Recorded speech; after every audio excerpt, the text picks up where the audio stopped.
Bon, salut tout le monde, alors aujourd'hui on se retrouve pour une vidéo un petit peu particulière.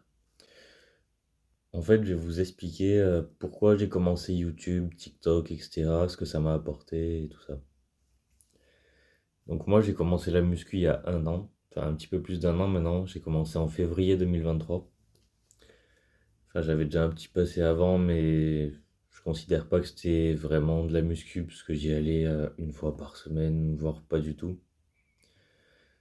Donc février 2023, je me mets sérieusement à la muscu, j'y vais 6 à 7 fois par semaine. Et en fait, tout de suite, vraiment, j'ai adoré cette discipline. Et ça m'a tout de suite fait prendre une certaine assurance dans la vie de tous les jours. Je n'étais pas spécialement quelqu'un qui avait pas beaucoup d'assurance, mais ça m'a aidé à en prendre plus, on va dire. Ça m'a fait gagner une certaine confiance en moi. Et donc, je me suis dit, bah, il faut que je trouve une solution, en fait, pour partager cette passion. Et que je pense que ça peut apporter, par exemple, ça, enfin, ce que ça m'a apporté, ça peut l'apporter à d'autres personnes dans leur vie. Et donc du coup, bah, j'ai commencé tout simplement sur le réseau qui, pour commencer, selon moi, est le plus simple, on va dire. Et là où on a le plus de visibilité rapidement, on va dire, sur TikTok. Donc je commence mes petits TikTok, etc. Bon, au début, clairement, mes TikTok, enfin, ils sont pas ridicules, mais on peut considérer qu'ils sont un peu ridicules. Enfin, je dis pas que maintenant ils le sont pas, hein. À l'époque, ils étaient même que ce soit au niveau de mes performances. On va dire que c'est pas ce qu'on voit le plus sur les réseaux, parce que malheureusement, c'est pas ce qui est mis le plus en avant, même si les débutants, c'est ce qui devrait être mis le plus en avant, selon moi, sur les réseaux sociaux, parce que bah, tout simplement, ils ont besoin de soutien et de motivation et pour pouvoir continuer dans ce sport. Mais bon, bref, du coup, voilà, je commence mes petits TikTok, etc. Petit à petit, je gagne un petit peu des abonnés. Et j'ai de plus en plus de gens qui me soutiennent, plus ou moins dans les commentaires, qui s'abonnent à mon compte. Donc pendant un an à peu près, je continue mes TikTok et quoi. Et je commence petit à petit à prendre du muscle, augmenter mes performances, c'est plutôt cool. Et pareil, toujours des gens qui continuent de s'abonner à la chaîne, de me soutenir dans les commentaires, ou que ce soit en message privé ou en commentaire sur Insta. Enfin, après c'est pareil, j'ai commencé à créer un Insta du coup, spécialement pour la muscu, pour partager exclusivement les trucs de muscu. Et donc plus récemment, j'ai commencé, enfin j'ai ouvert ma chaîne YouTube, celle-ci du coup. J'ai ouvert il y a 6 jours, enfin une semaine à peu près, enfin là c'est ma 6e vidéo. Et en fait j'ai ouvert cette chaîne YouTube parce que bah, justement on était de plus en plus nombreux, enfin on n'est pas spécialement nombreux mais on est 400 sur TikTok. Donc clairement c'est pas énorme comparé à la plupart des influenceurs que vous devez suivre sur les réseaux sociaux. Mais pour moi, c'est déjà énorme en fait, 400 personnes. Donc du coup, je me suis dit, bah, je vais me lancer sur YouTube parce que j'aimerais bien faire des formats un petit peu plus longs. Je suis pas encore trop à l'aise avec le fait de parler devant une caméra, mais je me suis dit, bah, en fait, pour moi, c'est toujours dans la vie, j'ai toujours aimé transmettre en fait, en quelque sorte, mes passions. Et donc du coup, la muscu pour moi, c'est une nouvelle passion. Et en fait, sur TikTok, je trouvais que ça me permettait, enfin, ça me permettait de transmettre cette passion, mais d'une manière un petit peu différente. Et sur YouTube, vu que les vidéos peuvent être un petit peu plus longues et que ça me permet de plus m'exprimer sur les vidéos, transmettre bah, cette passion, du coup, et plus approfondir en fait ce pourquoi j'ai commencé la muscu, ce que ça m'apporte, vous montrer un peu les séances que ça peut être. Que les séances de sport, en fait, c'est pas juste des séances. Que les séances de sport, c'est pas obligatoirement juste de devoir rester sérieux ou d'être tout le temps dans son truc, d'être de mauvaise humeur tout seul ou d'être ouais, d'être dans son truc comme ça, en fait. Que par exemple, quand tu vas à la salle, après, tu peux te faire des amis, tu peux même ramener tes potes, parce que moi, à la base, en fait, la plupart des gens avec qui je vais m'entraîner, bah, c'est des potes de ma classe tout simplement, ou des potes que tu peux rencontrer dans le milieu du travail et des trucs comme ça. Et en plus, le sport, c'est quand même un truc qui est bon pour la santé, etc., on va dire. Mais bon, on n'est pas là pour parler d'un aspect santé, parce que clairement, je suis pas le premier. On va dire que je fais pas ça spécialement pour la santé, en fait. C'est plus, à la rigueur, on pourrait considérer que c'est pour un bien-être mental, mais pour le physique, dans l'intensité, le nombre de séances que je fais par semaine, la façon dont je vais à la salle et tout, on peut pas vraiment considérer que c'est bon pour la santé, c'est limite négatif. Enfin, après, je pense quand même que c'est toujours mieux que de rester chez soi, rien faire et d'être devant les jeux vidéo, des trucs comme ça. Donc, en soi, si c'est pour la santé. Mais on va dire que moi, ça me permet aussi dans mes journées après le travail ou après les cours, de me vider la tête et de plus penser à tout ça. Même si ça peut être une bonne journée, par exemple, hein, mais en général, le travail ou les trucs comme ça, c'est pas spécialement quelque chose qu'on apprécie forcément. Même si je vous souhaite en tout cas d'aimer votre travail. Je suis cuisinier, je sais pas si je vous l'avais pas dit, mais du coup, je suis cuisinier, enfin, je suis en bac pro cuisine. Mais par exemple, au niveau des cours enfin, en fait, moi, j'ai jamais aimé les études. Et donc, à chaque fois que je suis en cours, pour moi, c'est assez compliqué mentalement. Et bah, du coup, voilà, par exemple, là, ça me permet de lâcher prise par rapport aux cours. Mais après, même si vous aimez votre métier, en fait, dans la vie de tous les jours, bah, les journées, elles sont pas tout le temps agréables. Ça arrive de tomber sur des gens qui sont cons ou désagréables, des trucs comme ça. Et même s'il faut savoir passer au-dessus de ça, en fait, on a beau faire ce qu'on veut, on y pense toujours un petit peu dans la tête. Et en fait, la salle, c'est le moment où ça me permet, en fait, de tous les trucs de ma journée, tête, ou pas forcément de ma journée, même des trucs qui me prennent la tête dans la vie en général. En fait, je me dis, bah, j'y pense pas forcément, des trucs comme ça. Et dès que je vais faire ma séance, c'est là, en fait, où je vais, tout ce qui m'a pris la tête dans ma journée, je le laisse là-bas à la salle. Et après, comme ça, dès que je sors de la salle, je suis bien. Alors après, ça va peut-être pas forcément vous paraître cool, du coup, parce que on se dit, bah, du coup, quand il va à la salle, en fait, qu'il pense que à des trucs qui sont négatifs ou qu'il y a des mauvaises choses, mais en fait, c'est pas spécialement ça, c'est pas comme ça qu'il faut le voir. Et on va dire que ça, c'est dans vos arrière-pensées, enfin, pas dans vos arrière-pensées, mais dans des pensées plus profondes. Mais vos pensées principales, en fait, ça doit pas être ça, ça doit être ok, bah là, je suis focus dans mon entraînement, je fais ce que j'ai à faire. Et pas dans ma série ou un truc comme ça, par exemple, si j'ai besoin d'un truc, genre, histoire de me pousser un petit peu à vraiment aller à repousser mes limites, etc., bah, je pense à un truc qui m'énerve ou un truc comme ça, ou un objectif que je veux atteindre, par exemple, c'est pas forcément un truc qui vous énerve, mais un truc que vous voulez atteindre, et puis ça va vous permettre en fait d'aller un petit peu plus loin dans l'effort ou un truc comme ça. Enfin, après, pour ma personnalité à moi, en tout cas, c'est ça. Vous, c'est peut-être pas le cas, mais selon vos personnalités, après, en fait, il faut adapter cette chose-là, mais voilà. Mais après, en fait, il faut pas le voir que dans une ambiance comme ça. Après, la salle, en fait, c'est aussi un moment où tu retrouves tes amis ou des trucs comme ça, par exemple, tu vas t'entraîner avec, c'est un moment, c'est un petit peu comme un sport collectif, en fait. Il faut voir ça, quand tu vas t'entraîner avec tes amis, c'est comme un sport collectif, genre, tes bros, etc. Et en fait, vous passez un bon moment, et par exemple, bah, t'as un pote qui passe un PR, un record personnel ou un truc comme ça, et t'es content pour lui. Après, pareil, lui, il est content pour toi et tout, et vous êtes là, pareil, pour vous repousser un peu les limites aussi, en fait, c'est le but aussi d'un gym bro. Et après, pour être honnête avec vous, en fait, moi, je saurais même pas vraiment vous expliquer pourquoi est-ce que j'ai commencé la salle. Mais du jour au lendemain, en fait, je me suis dit, ok, bah là, je vais vraiment y aller. Et j'y vais aujourd'hui, demain, j'y vais tous les jours, en fait, et je me fixe pas spécialement de limite. Bon, après, je vous conseille pas de faire ça, en fait, si vous commencez, par exemple, en regardant mes vidéos. Ce que je vous conseillerais, ce serait pas forcément d'y aller tous les jours. Mais c'est par exemple, déjà 3 à 5 fois par semaine, déjà, c'est très bien pour un débutant. Même rien que 3 fois, déjà, c'est mieux que rien, en fait. Que ça paraît con à dire comme ça, mais c'est mieux que rien. Et en fait, vous maintenez ça pendant, on va dire, un mois à peu près. En fait, on considère que 3 semaines, enfin dans la science, en tout cas, ils considèrent que 21 jours ou 3 semaines, c'est ce qu'il faut à peu près pour prendre une habitude et que le cerveau, en fait, ça lui paraisse naturel de faire ça et en fait, vous ne laissiez pas le choix. Ou comme à la motivation, comme on dit, bah, c'est plus la motivation. Après, en fait, à partir de un mois, enfin selon moi en tout cas, à partir d'un mois, c'est la discipline en fait qui prend le dessus. Et il y a plus en fait la question qui se pose de bon bah est-ce que je vais à la salle aujourd'hui ou est-ce que j'y vais pas? En fait, c'est je vais à la salle dans tous les cas, ça c'est même pas une question qui se pose en fait, c'est j'y vais et puis voilà.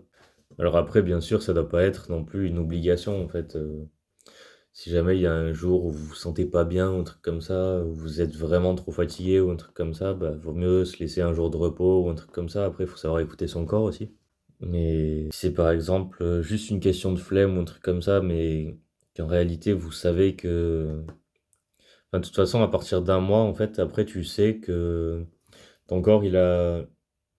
Par exemple, tu peux être fatigué avant d'y aller, mais par exemple, tu arrives à la salle et après, bah, tu commences ta séance et en fait, quand tu es dedans, bah, c'est pas... Enfin, que tu de l'énergie ou pas, en fait, ton corps, il s'adapte et tu feras ta séance dans tous les cas, c'est pas... Même si tu mets un petit peu moins lourd que d'habitude, des trucs comme ça, c'est pas grave, ça arrive, enfin, tous les jours... Faut pas être à 100% tous les jours, c'est comme dans le travail, comme dans tout, on n'est pas tous les jours à 100%. Mais après, si je devais dire une raison pour laquelle j'ai continué la salle ou commencé la salle, si on peut dire ça comme ça, c'est parce que moi, en fait, j'ai toujours été plus ou moins maigre un peu. Alors, j'ai jamais spécialement eu de complexe par rapport à mon corps. Enfin, je considère pas ça. J'ai cette chance de toujours plus ou moins avoir été bien dans mon corps, on va dire.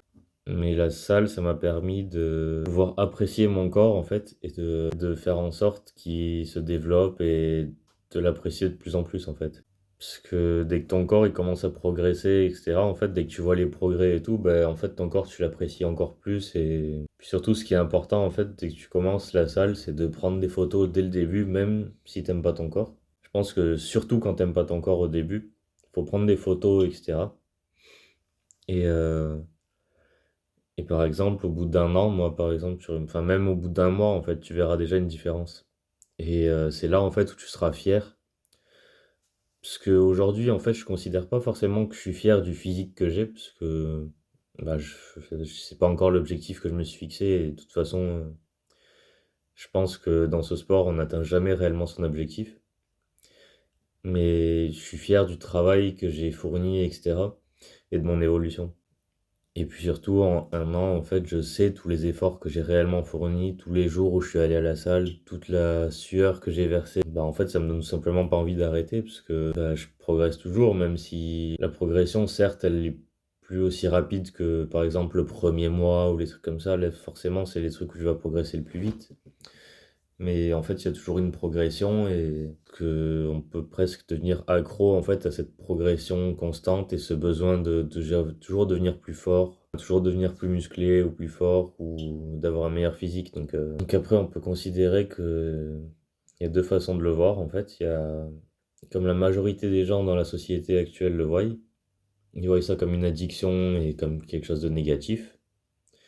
Ou alors vous pouvez le voir comme moi et tous les gens qui ont commencé et qui pratiquent ce sport le voient. Vous pouvez le voir comme quelque sorte une bénédiction si on peut dire ça. En fait, on peut pas vraiment considérer que ce soit. En fait, pour moi, ça peut que apporter du positif à partir du moment où on sait rester raisonnable et qu'on sait écouter son corps. En fait, c'est la seule limite que vous devez vous fixer. C'est tout simplement en fait d'écouter votre corps et etc. Et de savoir s'arrêter avant la blessure, par exemple. Enfin, après, ça arrive toujours, ça peut toujours arriver une blessure, on peut pas forcément toujours les prévenir, mais je pense que, par exemple, quand vous avez une douleur à une articulation ou quelque chose comme ça, bah, il faut savoir, pendant quelques semaines, réduire la charge sur ce muscle-là ou sur cet exercice qui vous fait mal pour justement éviter la blessure parce que moi, on va dire qu'en plus, j'ai cette chance-là en fait, j'aime tellement ce sport et que je pense que dans mon cerveau, en fait, je me dis que si je me blesse, je sais que je vais devoir arrêter pendant beaucoup plus longtemps, pendant des mois. Et pour moi, en fait, ce serait impossible. Donc, je préfère me restreindre, en fait, à bah, réduire mes charges ou des trucs comme ça, même si je sais que ça va ralentir ma progression sur ce muscle-là. Mais quand même pouvoir continuer de le travailler pour au moins le maintenir, même si je perds un petit peu dessus, bah, c'est pas grave. Mais au moins, je peux continuer de l'entraîner plutôt que de devoir vraiment arrêter pendant plusieurs mois et plus pouvoir l'entraîner parce que j'ai des douleurs ou avoir une blessure ou devoir aller à l'hôpital. Mais bon, du coup, bref, ce que je vous disais, en gros, c'est que moi, plus ou moins, j'ai toujours été maigre et que jeune. Donc, même si j'ai jamais spécialement eu de complexe sur mon physique, et que enfin, je considère que j'ai eu cette chance-là de jamais avoir spécialement eu de complexe sur mon physique. Mais bon, du coup, ce que je vous disais, en gros, c'est que j'ai toujours en fait aimé transmettre ce qui me passionnait, la cuisine, les trucs comme ça. J'ai toujours aimé, en fait, à partir du moment où je vois en fait que quelqu'un aime enfin, du moins pour avoir la même passion que moi, et je vois qu'il aime apprendre cette chose-là. Moi, en fait, je vais adorer pouvoir transmettre cette passion-là parce que bah, je vois que la personne aime ça et puis bah, moi aussi. Donc, du coup, bah, de pouvoir transmettre ça, que la personne me pose des questions là-dessus, en fait, c'est plaisant parce que tu sais que tu peux lui apprendre quelque chose là-dessus. Et du coup, il y a toujours cette petite satisfaction en fait de voir que la personne aime ça, etc. Voir la progression de la personne, des trucs comme ça. Puis par exemple, avec des potes de ma classe, j'ai fait découvrir la salle, enfin, sans prétention, je dis que j'ai fait découvrir la salle. Bah, en fait, le peu de connaissances, etc., que j'avais déjà au début, ou même ce que je leur ai montré après, bah, en fait, je pense que même eux, en fait, ils pourraient en témoigner.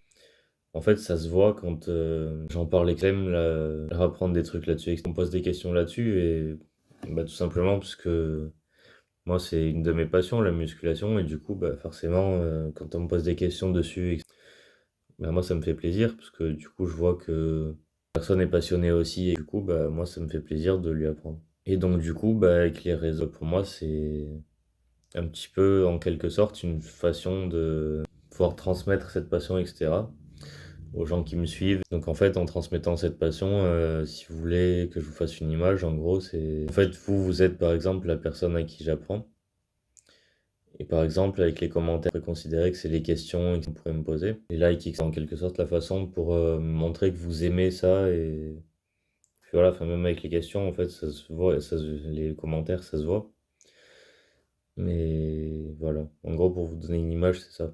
Et en fait, depuis tout petit, moi, j'ai toujours rêvé, plus ou moins, pas d'être célèbre, en fait, parce que c'est même pas la célébrité qui m'intéresse. Ça, c'est pas... Jamais spécialement eu le grand rêve de devenir une star que tout le monde reconnaît dans la rue ou des trucs comme ça. Ça, je m'en fous, c'est pas... Pour moi, ça n'a pas réellement d'importance. Mais j'ai toujours rêvé, en fait, d'aider les gens, en fait, et de pouvoir leur transmettre, en quelque sorte, une passion. Et en fait, je pense que la muscu, c'est ce qui m'a aidé à découvrir, en fait, bah, la passion, ce que j'allais transmettre. Puis surtout que la muscu, en fait, c'est un truc qui peut vraiment aider les gens, je pense.